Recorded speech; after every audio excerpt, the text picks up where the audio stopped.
Hey everybody, Anita here. Welcome to another YouTube video where we explore the world of thriving without the pressure to perfect our English. So today I want to address a common phenomenon that many people encounter on their journey to building English confidence. It's that frustrating feeling of struggling to make progress, no matter how hard we try at times. The self-consciousness and insecurity just seem to keep popping up, seem to persist no matter how hard we try sometimes. And I'm sure this is something a lot of us can relate to.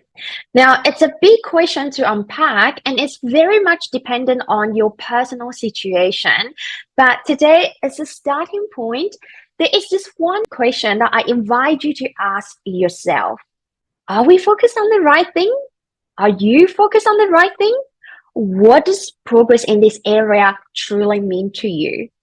Have you ever wondered progress means speaking with a neutral accent, speaking without making any mistakes, or maybe it means always being able to find the right words to use in any spoken interactions, always being able to articulate yourself very, very well. So I wonder if these are your current measures of success. Now, before I dive deeper into this topic, I want to reflect on my personal journey and I share my personal experience with you first to further illustrate this point. As I reflect on my personal experience, I've definitely come to realize that if today, everything that I described just now, the perfection, if that was the sole definition of success, I honestly would have failed millions of times and then felt utterly miserable every single time. So let me just give you a personal example by taking you back to a moment when I found myself in an unexpected situation. And this was literally just last year when I had this incredible opportunity to work for a politician in Sydney. What happened was I was headhunted for a position to help a politician with media related work and also community building related work. Even though I'd never officially worked in that field before, but I did have lots of transferable skills in content creation and community building accumulated from my teaching experience and then also my own experience of running my own business. So all these transferable skills really make me a good fit for the job. But that's not to say I didn't encounter any challenges.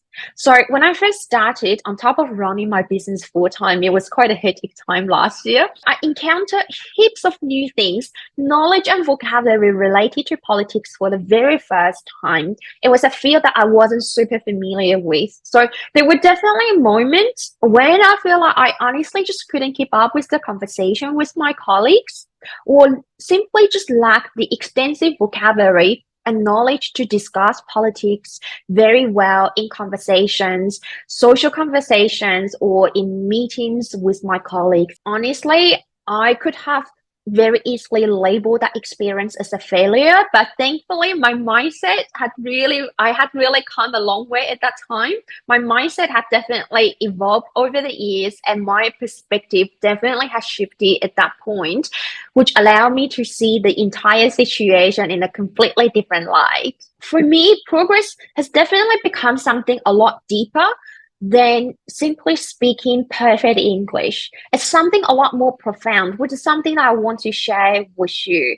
So you see, progress can be measured in both tangible and intangible ways. So let's talk about tangible measures first. So tangible measures include things that we can control, the effort that we put in, such as the number of exercises that we engage in, meaningful exercises that we engage in, the social events that we feel scared of attending but still attend anyway, the number of times we step outside of our comfort zone, the number of times we talk to strangers, make mistakes, pick up the phone, ask questions, approach people in English, initiate conversations while waiting for the lift, speaking up in meetings despite not being perfect.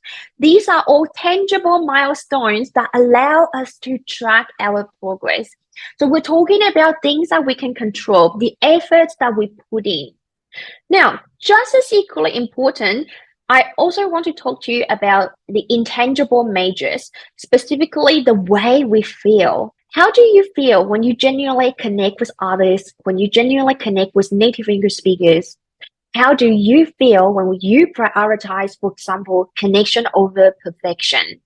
So how you feel can really reveal the true progress for you as well, not just intellectually understanding. You have to be confident because a lot of us, we understand that intellectually, but do you actually feel it? That's the secret. That's where the work lies.